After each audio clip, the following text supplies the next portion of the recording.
ఓం శ్రీ గురు పరబ్రహ్మణే నమః. అంతర్యామి మంచి భక్తి కథలు. ఈరోజు విద్యా పరమార్థం గురించి తెలుద్దాం. విద్యా బోధనకు, విద్యార్థనకు, గురు శిష్య సంబంధాలకు పూర్వకాలం ఆశ్రమవాసాలు పట్టుగొమ్మలుగా వెలుగొందాయి. శ్రీరాముడు వశిష్ఠ విశ్వామిత్రుల వద్ద సకల విద్యలను అభ్యసించాడు. సాందీపని మహర్షి వద్ద శ్రీకృష్ణుడు చక్కగా చదువుకున్నాడు. ఆ ద్వాపరంలోనే ద్రోణాచార్యుల వద్ద పాండవులు విలువిద్య మొదలైన పెక్కు మెలకువలు అభ్యసించారు. దివ్యాంగ మహర్షి కూడా శిష్యుల ఉన్నతిని కాంక్షించే విద్య గరిపేవాడు. ఆ మహర్షి దగ్గర అనేక మంది విద్యార్థులు ఉండేవారు. వారిలో చంద్రధరుడు అనే ప్రజ్ఞాశాలి, ప్రతిభావంతుడైన ఒక విద్యార్థి తన చదువు పూర్తయిన తర్వాత గురువు దగ్గరికి వెళ్ళి గురుదక్షిణ ఏదైనా తీసుకోమని ప్రార్థించాడు. వద్దని గురువుగారు అన్నా కూడా చంద్రధరుడు పట్టు వదలలేదు. సరే, నాకు బదులుగా ఈ అధ్యాపక వృత్తిని స్వీకరించు, అదే నాకు గురుదక్షిణ అన్నాడు దివ్యాంగుడు. ఆయన ఆశీస్సులు స్వీకరించి అధ్యాపక వృత్తి చేపట్టాడు చంద్రధరుడు. అలా చాలా సంవత్సరాలు గడిచాయి. ఒకనాడు యోగో బహుశ్యం అనే పాఠాన్ని చాలా తన్మయత్వంతో బోధిస్తున్నాడు. గోవులను కాస్తున్న ఒక విద్యార్థి రొప్పుతూ గురువు దగ్గరకు వచ్చి, అయ్యా, శ్వేతకేతుడు 2 బాటసారులను చంపి ధనం అపహరించాడు అని చెప్పాడు. శ్వేతకేతుడు 4 సంవత్సరాల క్రితం చంద్రధరుడి వద్ద విద్యాభ్యసించాడు. అయ్యో, శిష్యులను సరిదిద్దలేకపోతేనే అని విపరీతంగా బాధపడ్డాడు.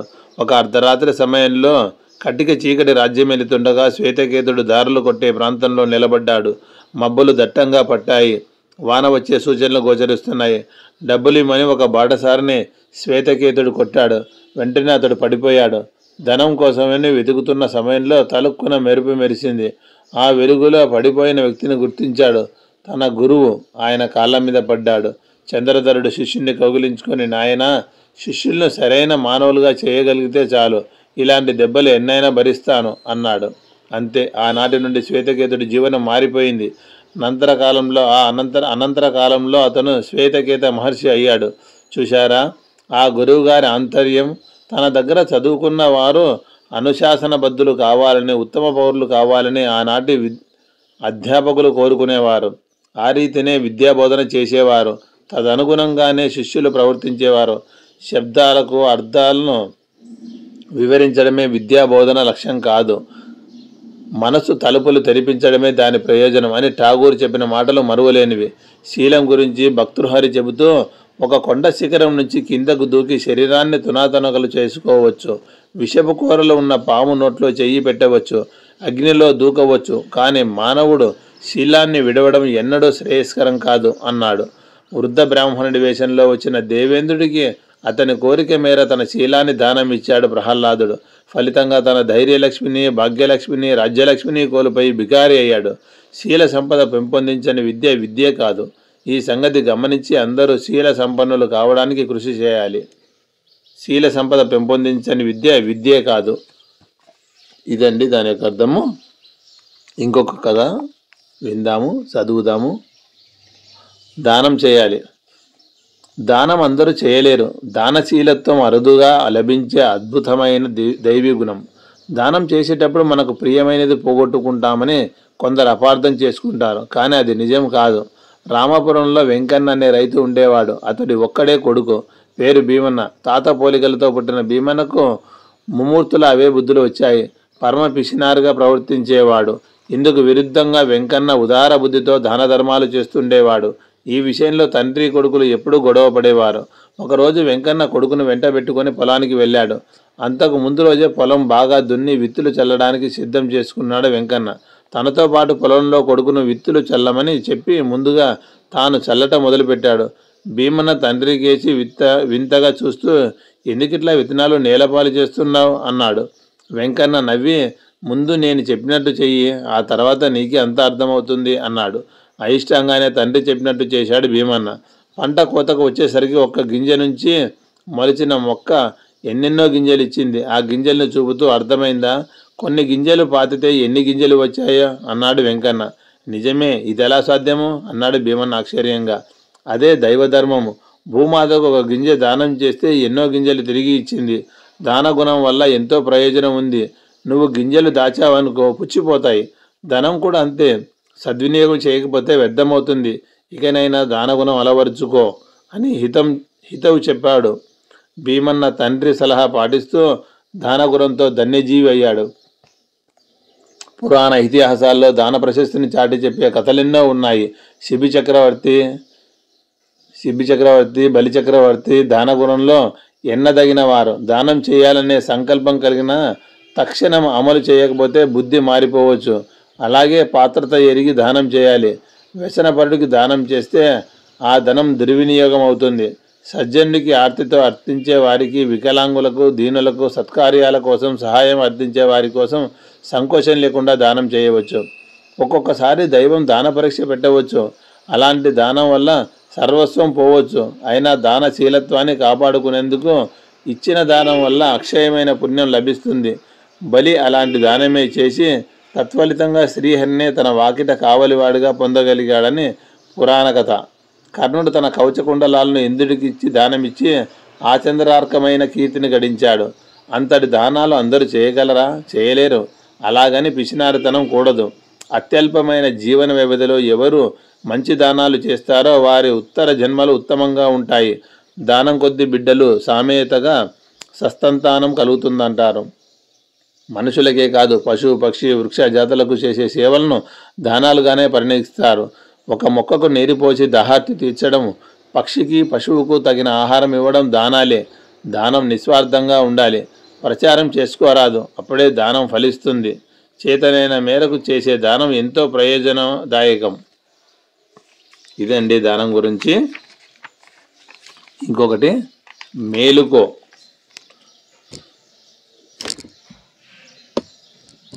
ఆధ్యాత్మిక గ్రంథం చదివినప్పుడు, దైవపరమైన ఉపన్యాసం విన్నప్పుడు, విఘ్నులతో కాసేపు సద్విషయాలు మాట్లాడినప్పుడు, దేవాలయం దర్శించినప్పుడు, వ్రతం చేసినప్పుడు కాస్తో కూస్తో దైవచింతన ఉన్న వ్యక్తికి అప్పటికప్పుడు భక్తి మనసు నిండా నిండి భావోద్వేగం కలుగుతుంది.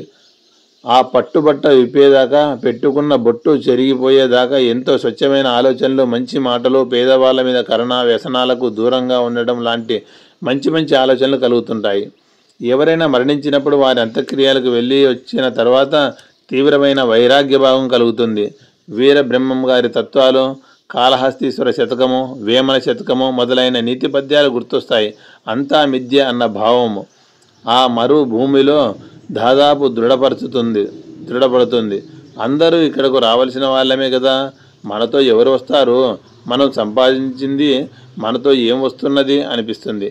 ఇతను కోటీశ్వరుడు, బంగళాలు, వ్యాపారాలు, కార్లు, పదవి, పలుకుబడి అన్నీ ఉన్నాయి. అయినా ఒంటరిగా వెళ్ళిపోతున్నాడు. నిజానికి వెళ్ళటం లేదు. అందరూ తలో చెయ్యి వేసి పంపిస్తున్నారు. అందుకే జీవించి ఉన్నప్పుడు అవసరమైన వారికి చెయ్యి అందించడం కనీస మానవ ధర్మం అనుకుంటారు. ధార్మిక వ్యవహారాల సమయం ముగిశాక లేదా శ్మశానం నుంచి ఇంటికి వచ్చాక మళ్ళీ మొదలవుతుంది మనుషుల అసలు జీవితం. అంతకుముందు జీవితం అంతా స్వచ్ఛంగా, పవిత్రంగా గడపాలనుకున్న ఆలోచనలన్నీ ఊదేసిన బూడిదలాగా ఎగిరిపోతాయి. ఆఫీసు గొడవలు, రాజకీయ ఒత్తిళ్లు, ఆర్థిక సమస్యలు ప్రారంభమవుతాయి. పిల్లవాడికి ఉద్యోగం రావాలి, అమ్మాయి పెళ్లి కావాలి, అప్పులు తీరాలి. పరుగు పరుగు పరుగు పరుగు. మళ్ళీ తాను ధ్యానించిన ప్రపంచం, భావించిన వైరాగ్యం కనపడనంత, వినపడనంత దూరానికి వెళ్ళిపోతాయి. ఇంకా సమయం చాలా ఉంది. ఇప్పుడేనా? ఎన్నేళ్ళు? 40 50 షష్టి పూర్తి కూడా కాలేదుగా. అంతలోనే వేదాంతం ఏమిటి? ఎన్ని పనులున్నాయి చేయటానికి అనిపిస్తుంది. 6 నెలల్లో రామకోటి రాయవచ్చు, విష్ణు సహస్రనామాలు నేర్చుకోవచ్చు, లలిత సహస్రనామాలు నమ్మకం చెమకం ఒకటేమిటి, దేన్నైనా అతి తక్కువ కాలంలో వంట పట్టించుకోవచ్చని అనిపిస్తుంది. ఇప్పుడు ప్రపంచాన్ని పరిపాలిస్తున్నది డబ్బు. ఈ డబ్బు సంపాదించడానికి ఎంతకాలమైనా సరిపోదు, పైగా ఎంతైనా సరిపోదు. కానీ దాని బలం ఎంత? ఎన్నాళ్ళు నువ్వు డబ్బు సంపాదించగలవో అన్నేళ్ళే నీ వాళ్లకు నీ మీద ప్రేమాభిమానాలు ఉంటాయి. ఆ సంపాదన పోయిన తర్వాత ముడతలు పడ్డ శరీరంతో బతికి ఉన్న నిన్ను ఎవరు కనీసం పలకరించనైనా పలకరించరు అని బోధించారు శంకరాచార్యులు భజగోవిందంలో. మోక్షతత్వాలు, తాత్విక భావాలు ఆది కాలం నుంచి ఆధునిక కాలం వరకు నిలిచి ఉన్నాయి. వాటి ప్రభావం దినదిన ప్రవర్ధమానమవుతున్నదే తప్ప తరగటం లేదు. ఎంతమంది చదివినా, రాసినా, బోధించినా ఇంకా నిలిచి ఉన్నాయి. దారిన వెళుతుంటే ఒక వ్యక్తిని ఆటో వచ్చి విపరీతమైన వేగంతో కొట్టింది. అతడు పడిపోతాడు. చుట్టూ జనము మూగుతారు. మిగతా కార్ల వాళ్ళు తమకు దారిమని హారన్లు కొడుతుంటారు. ఎవరో తీసుకువెళ్ళి ఆసుపత్రిలో చేరుస్తారు. ఎవరో తెలియదు. తన బ్యాంకు మేనేజర్ కాడు, భార్య పిల్లలు కారు, తాను డబ్బు వడ్డీకి ఇచ్చిన వ్యక్తి కాడు, తాను కొన్న అమ్మిన ప్లాట్ల యజమాని కాడు. ఏవో అపరిచిత హస్తాలు, ఎన్నడూ వినని కంఠాలు. పాపం 2 కాళ్ళు విరిగాయి, తలకు కూడా బాగా గాయమైంది అన్న మాటలు అతనికి వినపడుతున్నాయి. అవే ఆపన్న హస్తాలు, అవే కరుణామయ పలుకులు. అవి ముందు మనం జీవితంలో పెట్టుబడిగా పెడితే వాటి లాభం మరో రూపంలో ఆపదలు ఆదుకుంటాయి. అదే మనుషులు సంపాదించుకునే అత్యధిక లాభం. ఆసుపత్రి మంచంలో నెలల తరబడి కదలకుండా పడుకొని విధి లేక కృష్ణ రామ అనుకోవటం తప్పనిసరి అవుతుంది. అప్పటి మొక్కుబడులు ఆపద నుంచి కాపాడమనేవే. వాటికి విలువ తక్కువ, అవి బేరసారాల కింద లెక్క. ప్రత్యేకంగా భగవద్ధ్యానము చేసుకోవలసిన అవసరాన్ని దాటే స్థాయి చేరుకోవటమే నిజమైన భగవద్భక్తి లక్ష్యం. మాండూక్యోపనిషత్తులో చెప్పినట్లు ఆ తుర్యావస్థను, అంటే 2 ఓంకారాల శబ్దం ఓం ఓం ఓంకార శబ్దాల మధ్యనున్న విరామం లేదా నిశ్శబ్దాన్ని గ్రహించగలగటమే నిజమైన ఆత్మజ్ఞాన సిద్ధి. ఎంత త్వరగా ఆ ప్రయత్నాన్ని ప్రారంభిస్తే అంత త్వరగా ఆ దశను చేరుకుంటారు మనుషులు. లేకపోతే ఇల్లు కాలుతున్నప్పుడు బావి తవ్వినట్లు, కెరటాలు తగ్గిన తరువాత స్నానం చేద్దామన్నట్లు అవుతుంది. చేసిన సాయం ఆపత్కాలంలో మనల్ని ఆదుకుంటుంది. ఇదండి భగవత్ చింతన అనేది, భగవద్ధ్యానం అనేది మర్చిపోకూడదు. మనం ఎంత తొందరగా మొదలు పెడితే అంత మంచిది. ఇంకొక కథ. పెళ్లి ముచ్చట్ల పరమార్థం. సనాతన ధర్మ సాంప్రదాయంలో జరిగే వివాహం ఒక పవిత్రమైన సంస్కారం. అర్ధనారీశ్వర తత్వమే భారతీయుల ఆదర్శం. భార్య భర్తలో సగభాగం అవుతుంది కనుకనే ఆమెను అర్ధాంగి అన్నారు. అందుకే పార్వతీదేవి పరమశివుడి శరీరంలోని ఎడమ భాగాన్ని హరించిందని సౌందర్య లహరిలో శ్రీ శంకరుల స్తుతి.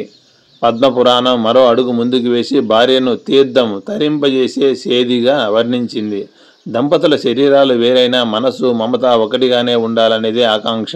వివాహ బంధం ద్వారా ఒకటైన స్త్రీ పురుషుడు కలిసిమెలిసి జీవించాలని, పరసౌఖ్యాన్ని సంతోషాన్ని పంచుకుంటూ ధర్మార్థ కామాలనే 3 పురుషార్థాలను సంయుక్తంగా సాధించి మోక్షం వైపు పయనించి తరించాలనేదే ఆశయం. వారిద్దరి మైత్రితో ఫలించిన సంతానంతో పితృరుణాదులు తీర్చుకునే అవకాశం కూడా ఏర్పడుతుంది. ఈ పురుషార్థాల సాధన భార్యాభర్తల సఖ్యతపైన ఆధారపడి ఉంటుంది. అందుకే వివాహంలో జరిపే కొన్ని ప్రక్రియల ద్వారా, తంతుల ద్వారా పరస్పర స్నేహభావాన్ని నూతన దంపతుల్లో అంకురింపజేస్తారు. కన్యాదాన సమయంలో కన్యాదాత ఈ వధువును స్నేహంతో చూసుకో అని వరుణ్ణి మంత్రపూర్వకంగా అభ్యర్థిస్తాడు. సప్తపది కార్యక్రమంలో వరుడు వధువుతో, ఇప్పుడు నీవు నాకు మంచి స్నేహితురాలివయ్యావు, ఇద్దరము మంచి స్నేహితులమవుదాం అని మంత్రసహితంగా చెబుతాడు. వివాహ మండపం నుంచి విడిదిలోకి వధూవరులు వెళ్ళేటప్పుడు లేదా విడిది నుంచి కళ్యాణ మండపానికి వచ్చేటప్పుడు వీధి గుమ్మం వద్ద ముసిముసి నవ్వులతో స్త్రీలు గుంపుగా పోగై వధూవరులను అడ్డగిస్తారు. వరుడితో వధువు పేరు, వధువుతో వరుడి పేరు చెప్పించిన తర్వాతే ఆ స్త్రీలు అడ్డు తొలగుతారు. లౌకిక వ్యవహారంగా కనిపించే ఈ ఆచారం నిజానికి వేద సమ్మతం. ఇలా ప్రియనామాలచే పలకరించుకుంటే పరస్పరం మిత్రులవుతారని ఈ సందర్భంలో పఠించే మంత్రార్థం. కనుక వివాహంలో పరస్పర నామోచ్చారణ స్నేహ సంపాదన కోసమేనని శృతి ప్రబోధం. బిందెడు నీళ్లలో వేసిన ఉంగరాన్ని వధువరులు పోటీపడి వెలికి తీయడం అనే తంతు సరదాగా కనిపిస్తుంది. ఎవరి చేతికి చిక్కితే వారికి ఎదుటివారి ఆ ఉంగరాన్ని తొడగాలి. అప్పటిదాకా స్వల్ప పరిచయమే గల వధువరుల మధ్య క్రమంగా స్పర్శ తాలూకు స్నేహపూర్వకంగా సాన్నిధ్యం చిగురుస్తుంది, మేను పులకిస్తుంది. వివాహంలో వరుడు వధువుతో కలిసి భోజనం చేయాలి. ఈ వేడుక ఒకరి రుచులు, అభిరుచులు, పద్ధతులు గ్రహించడానికి నాంది పలుకుతుంది. ఈ తంతు కూడా పరస్పర సఖ్య వృద్ధికి దోహదపడుతుంది. ఇలా సర్వేంద్రియాల సహకారంతో మైత్రి బాటలో దంపతులు మొదటి అడుగు వేస్తారు. పరస్పర స్నేహం, విశ్వాసం కలిగిన దాంపత్య జీవితాన్ని కొనసాగించమనేదే పెళ్లి ముచ్చట్లలోని పరమార్థం. ఇదే గృహస్థుల పరమధర్మం అని మనుస్మృతి కూడా చెబుతోంది. నూతన దంపతుల మధ్య మైత్రి చిగురింపజేసేందుకే పెళ్లి తంతం. ఇదండి పెళ్లి ముచ్చట్ల గురించి, పెళ్లి గురించి. కొత్తగా పెళ్ళైన వాళ్ళకి దీన్ని షేర్ చేయండి. నమస్కారం అండి. సోహం.